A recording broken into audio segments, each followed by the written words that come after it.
Samantala, ipinisakamay na sa Kawayan Component City Police Station ang 5 bagong police motorcycles kung saan 3 sa mga ito ay BMW 310cc at 2 Honda Integra 750cc. Sa naging panayam ng 98.5 IFM Kawayan kay Police Lieutenant Colonel Ernesto Nebalasca Jr., layunin ng mga bagong motorsiklo na pabilisan ang pagrespondeng kapulisan sa mga krimen lalo na sa mga masisikip na daan o kapag mabigat ang daloy ng trapiko. Malaking tulong din umano ito para maisakatuparan ang 3-minute emergency response time na siyang ipinatutupad ngayon sa lahat ng mga police stations. Paliwanag din ito na dati nang nabigyan ng kanilang himpilan ng 3 motorsiklo mula sa lokal na pamahalaan ng Kawayan na kasalukuyan nilang ginagamit sa kanilang pagpapatrolya. Dagdag pa ni Police Lieutenant Colonel Nebalasca na ang lahat ng mga gastusin sa maintenance at gas ay sasagutin ng lokal na pamahalaan. Samantala, sinabi rin ito na hindi na kailangan pang pumunta ng mga tao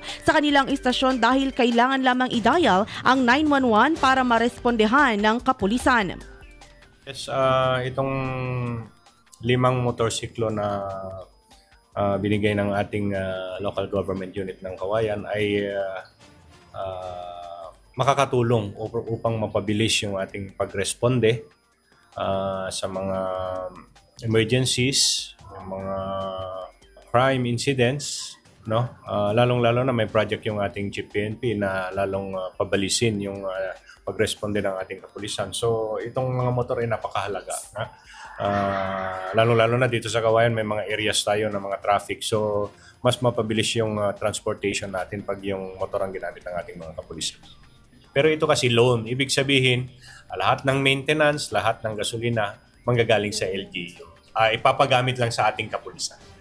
Yes, with this additional 5 mobility assets ng PNP Kawayan na donated ng ating LGU, makakaasa po kayo na lalong mapapabilis ang pagresponde ng ating kapulisan dito sa lungsod ng Kawayan. Hindi na kailangan na ang mamamayan ay pupunta sa mga police station.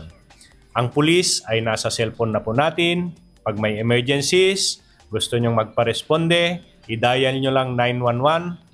Within 3 to 5 minutes, darating po ang pulis sa mga lugar kung saan nila kailangan ng pulis. Ito ang naging pahayag ni Police Lieutenant Colonel Nebalasca.